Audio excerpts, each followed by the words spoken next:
Hey, this is Channing. And this is Leah. And you've reached Vessel, Art is a Doorway. Welcome to episode 40.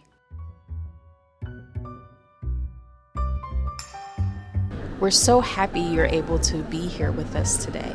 We thought we'd love to bring you all along with us to this year's 2024 Art Basel Miami Beach. So Art Basel only happens in the US and Miami. It is one of the biggest weeks in the United States for the art world. Yeah, definitely. And for this next series, the next 3 series of episodes for Vessel Art is a Doorway, we're going to take you along with us to visit 3 different fairs. So the first, we're going to be covering Art Basel Miami Beach.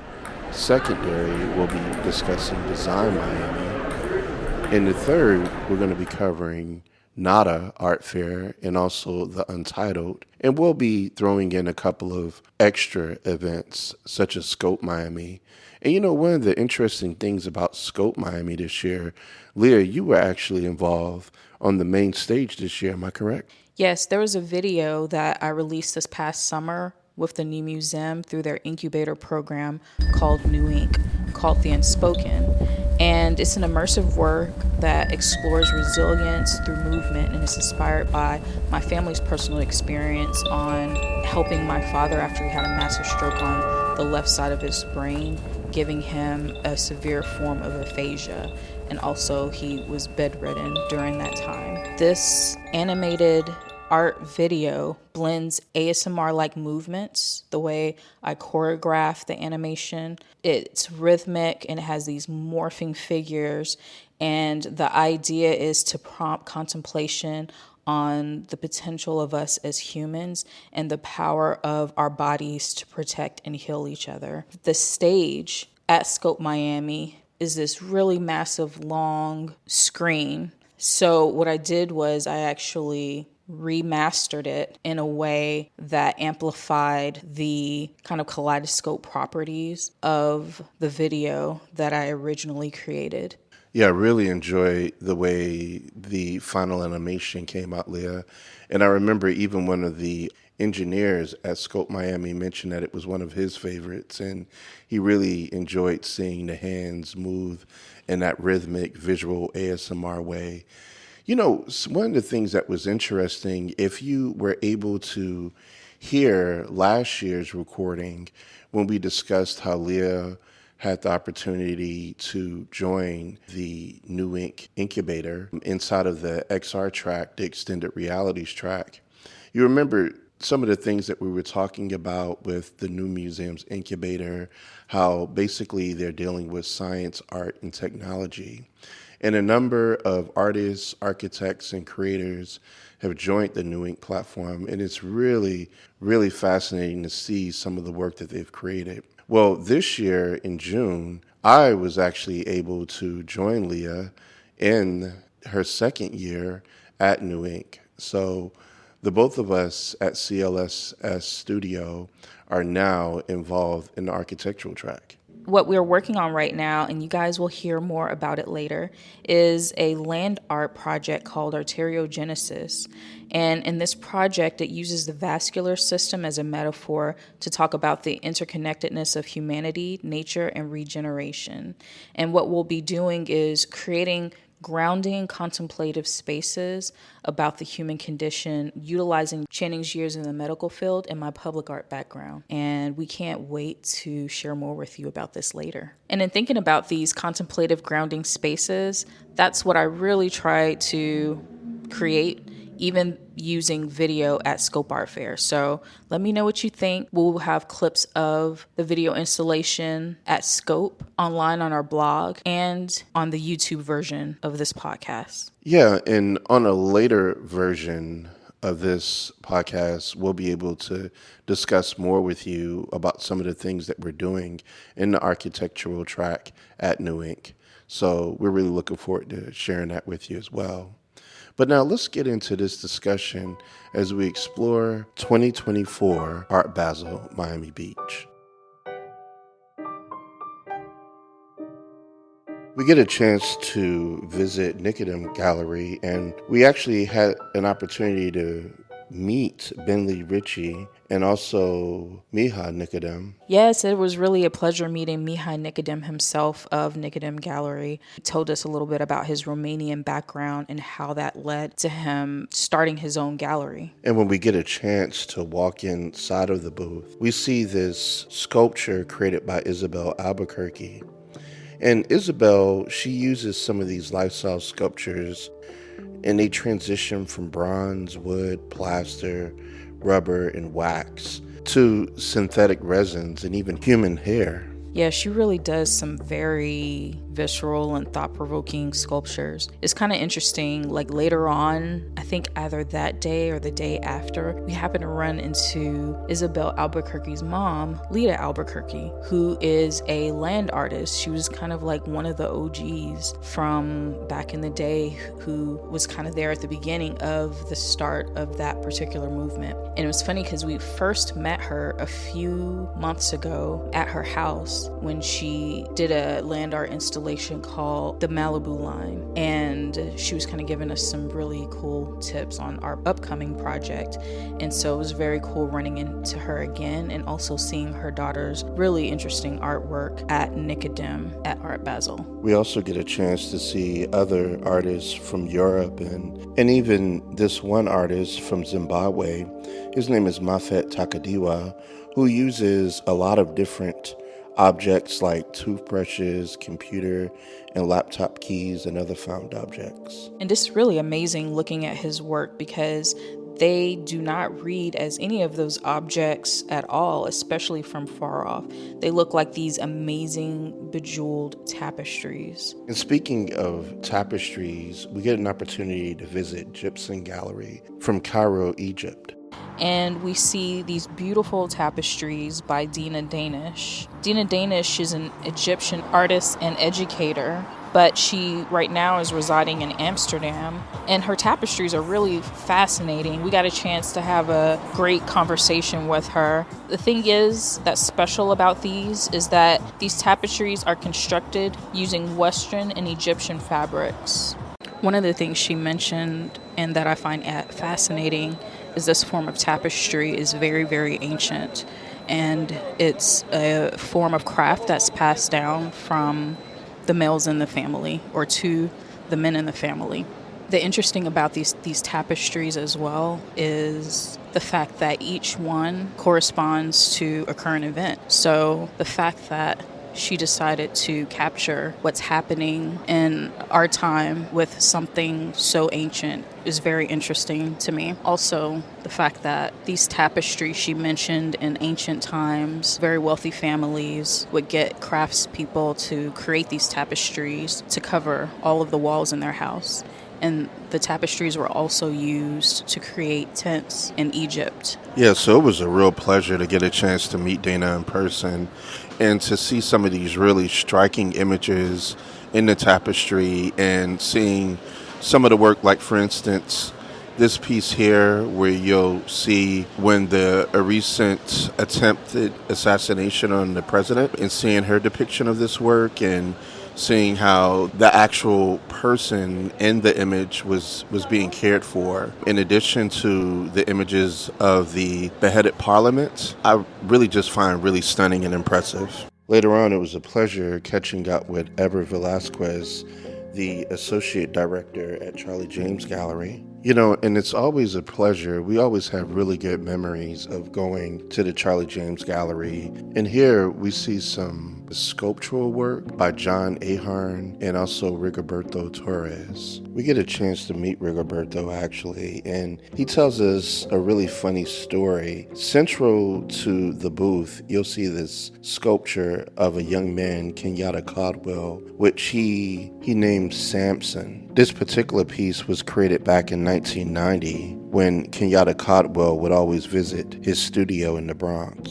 Yeah, as we were talking to the artist about this piece, he told us a funny story about as this kid was posing as a model for the sculpture, he had these really long dreads, and something happened at school, and the next day he came back and he didn't have any dreads at all. Yeah, but it's really cool as you look at each sculpture, how the artists really captured the personality of all of these folks who were their neighbors in the Bronx. In fact, the Bronx Museum had an exhibition of their work called Swagger and Tenderness, and it was really interesting because in talking about the type of work that John Ahorn and Rigoberto Torres do, they really reflect personal and loving stories about the residents in their neighborhood. And one of the really strong things about these sculptures is that they mention that they hope to bring attention to the value of every individual and family that helped shape this proud, unique, influential community that they lived in. And that's one of the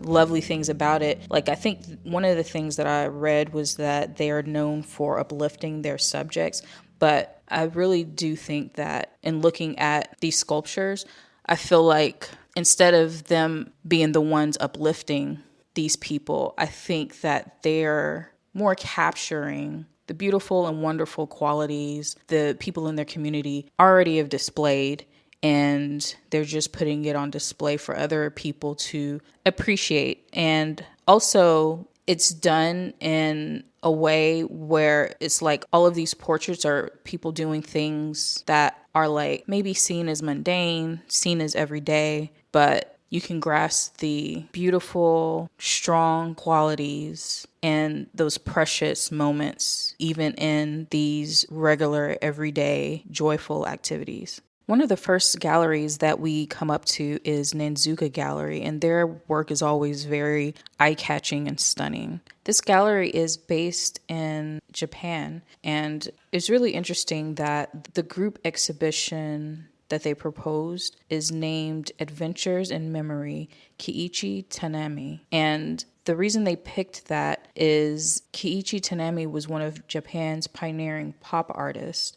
And so with this group exhibition, they endeavored to visualize a world beyond perception. And that's been a reoccurring subject across various art movements. Tanami's focus extended beyond depictions of singular memories or dreams. Tanami explored the mutable, ever-evolving nature of his recollections and their impact on his art. And so with this exhibition that they have features previously unseen collages from that artist. As a tribute to Tanami, this exhibition includes works by artists that are inspired or have created works in response to Tanami's works. So some of these works are sculptures, paintings, and then there is the artist Hiroshi, who presents works from his Mosh Pit series that incorporate skateboards used by Tanami itself. We go around the corner and we see this really strong painting created by Mark Ryden. We get an opportunity to speak to the executive director, Edith, and she tells us a little bit about Kasmin Gallery based out of New York. In this painting, the title is Regina Terra. It really seems as though Mark Ryden's work is really just getting better over time. The gallery states that this new painting expands Mark Ryden's renowned visual universe where spiritual entities guide the human and animal worlds, and he's affirming his abiding interest in sacred geometry and the canon of Western painting. So Mark continues to develop the mystical characters that have defined his practice since the 1990s. An interesting thing about this is that in this painting here, Regina Terra, it's actually going to be featured in an upcoming show in 2025 in September. So if you're by in the area, you can see this work at Kasmin Gallery. I would highly recommend seeing it in person. It's really fascinating. As we continue on inside of Miami Art Basel, we get a chance to meet Roberto Huarcaya. And it was interesting because I just got a chance to sit on this bench here, and I ended up meeting the artist. Roberto was a really nice guy. he was telling me a little bit about his work. Here, you'll see that the work is basically like a photogram of a palm tree captured in the Peruvian Amazon and presented as a waterfall. So here this work really suggests a connection between the world above and the world below. And what Roberto's doing here is he's sculpting this image in time, matter and light. And the approach really invites us on a voyage outside the confines of our historic era, challenging our perceptions and our understanding of the cosmos. So it was such a pleasure getting a chance to meet Roberto and seeing some of the work and hearing how he felt about the work. And we got a chance to even chat a little bit about how at one time we had the opportunity to go to Lima, Peru, and visit some of the sites that he was inspired of as a child. So thank you so much, Roberto, for giving us some more information about your beautiful work. So we go around to the Lilley Gallery, and here we see some really phenomenal work from Autumn Wallace. Needless to say, Autumn's work is just magnificent. Here she's using steel armature, foam, embroidery thread, Indian crewel, upcycled leather scraps, assorted Czech and Japanese glass beads, Ghanaian bone, batik beads, wooden beads, quartz, and other found objects to create this sculpturist type work. The name of this piece is called Grass, and she created it in 2024. And here we see this character basically chasing its own tail.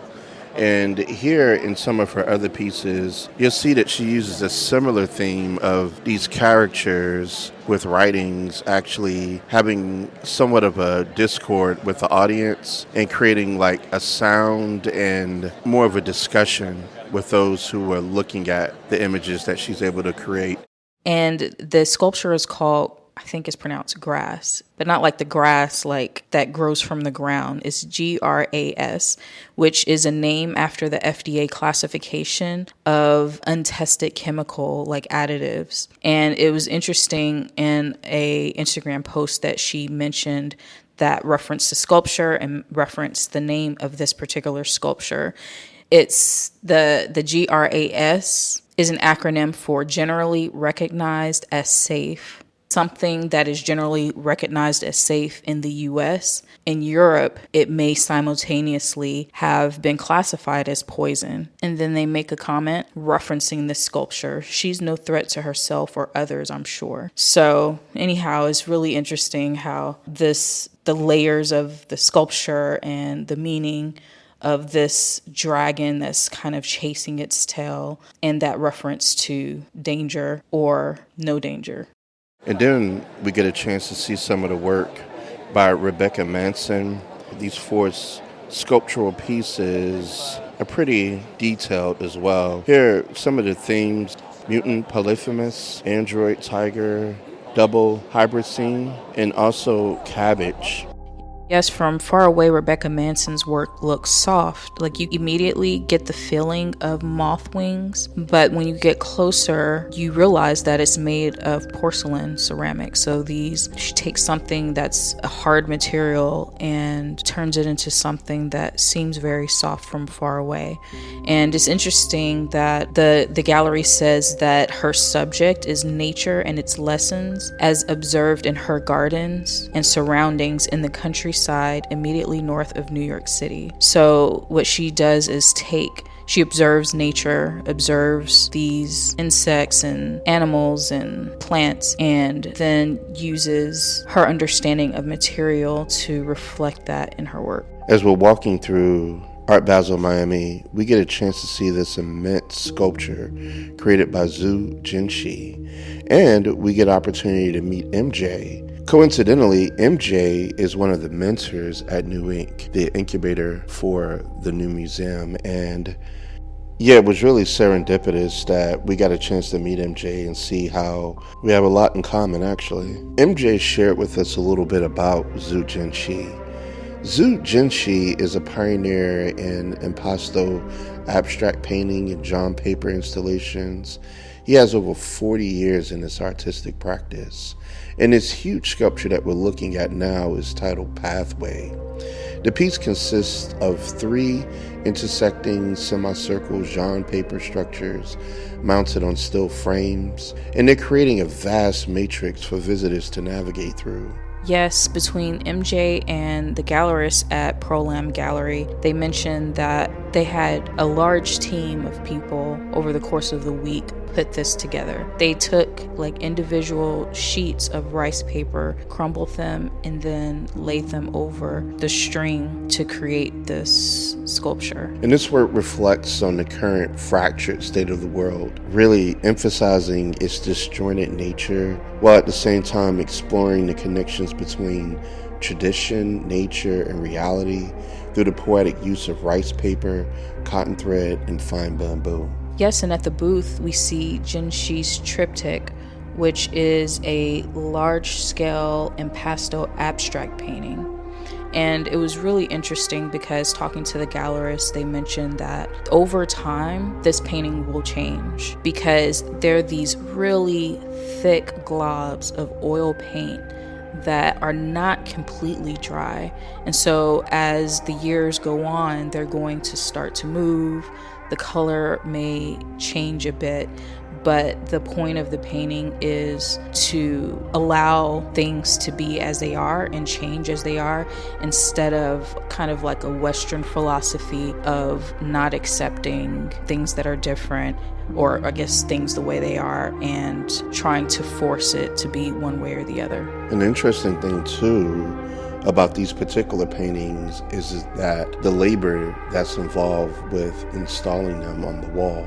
And when we spoke to the gallerist Alex in the booth at Pearl Lam, he mentioned that it takes about 6 people to pick up just one of these triptych pieces. So this painting is split in about 3 different sections. Imagine 6 people trying to pick up one of these pieces. So more than likely, it probably weighs well over 100 pounds each. A final thing about many of these pieces is that they've been acquired by some very important and influential collectors like the Rubel family. And just one of these triptych pieces is valued at well over $500,000. So you can just imagine the intense instructions that are given to those who have to put in these installations. We get a chance to visit the Ames Yavuz booth, and we see some really fascinating work by Patricia Piccinini. Patricia is originally from Sierra Leone, and in this work titled Eulogy, she imagines a man cradling a strange gelatinous blobfish. This extraordinary creature actually dwelt in the deep seas of South Africa, and it was accidentally driven to the brink of extinction by the fishing industry. Now, in this work, Piccinini's, she's trying to embody moving investigations into human science, ethics, and nature. And it's so interesting because when we first walked into the booth, I looked over and it seemed as though there was a man stooping over, posing in a position. But once again, it was Patricia's marvelous sculpture that she created. That's so true. Turning around the corner and catching that realistic sculpture of this guy, or hyper-realistic sculpture of this guy stooping the way he is, holding this creature, really catches everybody's attention. And it's very interesting that she mentions that her work, her surreal drawings, her body of work that encapsulates hybrid animals, vehicular creatures, question the way that contemporary technology and culture changes our understanding of what it means to be human. And it also wonders at our relationship with and responsibilities towards that which we create. So when coming across this hyper-realistic man squatting and then holding this really weird gelatinous creature, the fact that the title is Eulogy seems quite confusing. But then after hearing about that this creature is based off of an actual creature that lives in the sea in Australia, and that humans have inadvertently caused its destruction and almost its extinction, really adds weight to what may seem at first to be a comical sculpture. And as we walk, we come up onto Esther Schipper Gallery. And I'm always excited to see Esther Schipper's booth because the installations that they always show are very interesting, thought-provoking, and are a lot different than the traditional art that we're used to seeing. For sure. For instance, here we're looking at a piece created by Annika Yee. Annika is a conceptual artist whose work lies at the intersection of fragrance, cuisine, and science. She's known for many of her installations that engage the senses, especially the sense of smell, and for her collaboration with biologists and chemists. Here we see some of Annika's lenticular prints. They offer a glimpse into a haunting space where the digital and biological merge. You may have heard Annika's work at the Tate Modern, where she exhibited In Love with the World. Even if you don't necessarily remember the name of that exhibition, a lot of people remember the videos of these immense creatures that she created that moved around the room in the air like jellyfish, and there were no strings. These things had like little propellers on the side. But what was interesting about these creatures as well is they each had their own personality. Some would like to be around people, some would kind of run away from people. But anyway, it was a super fascinating exhibition. And then the gallerist takes us over to another piece on the wall. From afar, it looks like a collage or maybe a painting, but as we get close, we realize that they're neither. These are actually Venus flytraps that the artist Julius von Bismarck sourced from a rainforest, and they're juxtaposed with feet from a bird. But he does it in a way that they look like they belong together. And they've been pressed into metal and are completely flat, so much so that at first it's hard to tell if it's a photograph, a painting, or collage work made out of paper. And in addition to them being flattened, they're intricately cut out in this metal. As the gallerist speaks to us, she talks about how the artist is thinking about interconnectivity and biodiversity and how important both are. And now finally, we get a chance to visit the Welancora Gallery based out of Brooklyn, New York.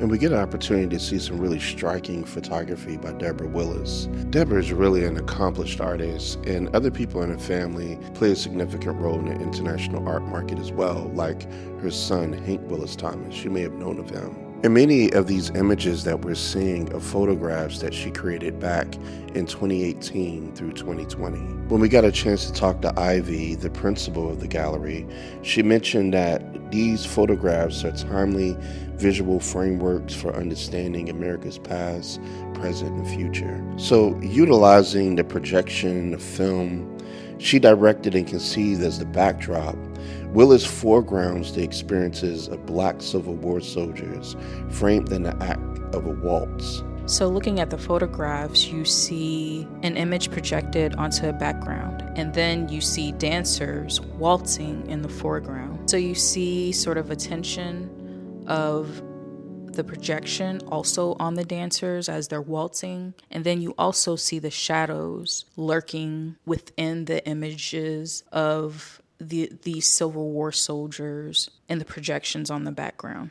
And as we got a chance to talk to Ivy, the principal of the gallery, she tells us a little bit more about why Willis felt like these images are important right now. And what they mentioned is that Willis is capturing a past collective memory of conflict that reflects the present day, where the contemporary American political climate holds up a grim resemblance to the ills that gave rise to the Civil War. So by projecting these 19th century archives and her own photographs, Willis is emphasizing clothing, objects, memory, and storytelling through gesture and movement while reclaiming the body's agency through practice of resilience. We're so happy that you've been able to join us in this year at Art Basel Miami Beach. What are some of the takeaways that you have from this year's fair, Leah? Throughout the fair, there were a lot of pieces that I felt were very strong works. And it's always interesting to me in having conversations with different people in Miami Beach, and also even thinking about some of the subject matters that the artists are talking about. They are I think a lot of people are working through feelings of uncertainty about the future of the earth, about the political climate of the world, and financial stability of the world as well. And artists making works about those subjects, it is a symbol of hope, because the reason why they're talking about these subjects and bringing them up is to start dialogues, and it is in hopes to encourage some form of change. So from that standpoint, I found that really interesting as far as working through the fair, looking at the different artworks and seeing how these works are reflected and connected to some of the events that we see in the world nowadays. Yeah, I totally agree. And this year in 2024, one of the highlights for me was seeing how many of the artists utilize materials in a unique way. Another thing about this year I found interesting was the amount of sculptural work, even including some artists creating work from mixed media and even ceramics. Yeah, and it's really interesting that you mentioned the idea of materials and seeing many three-dimensional objects at this year's fair. And it kind of makes me wonder, when I'm thinking about that, along with the fact that people have commented on uncertainty for the future, this idea of rebuilding, of rethinking materials, using materials in a way that's different from the way things have been done in the past. I wonder if there's a connection between that as an exercise in rethinking the systems that we live in and people trying to understand what the future could be like if we rethink some of those systems. And is that idea of sculpture and rethinking of these materials an exercise to do that? Yeah, so true. But we're interested in hearing what you think about this year's fair. Feel free to leave your thoughts in the comment section. We always enjoy hearing your thoughts. But we really want to thank you, because you could be spending any of your time doing a number of things, but you're here with us at Vessel, Art is a Doorway.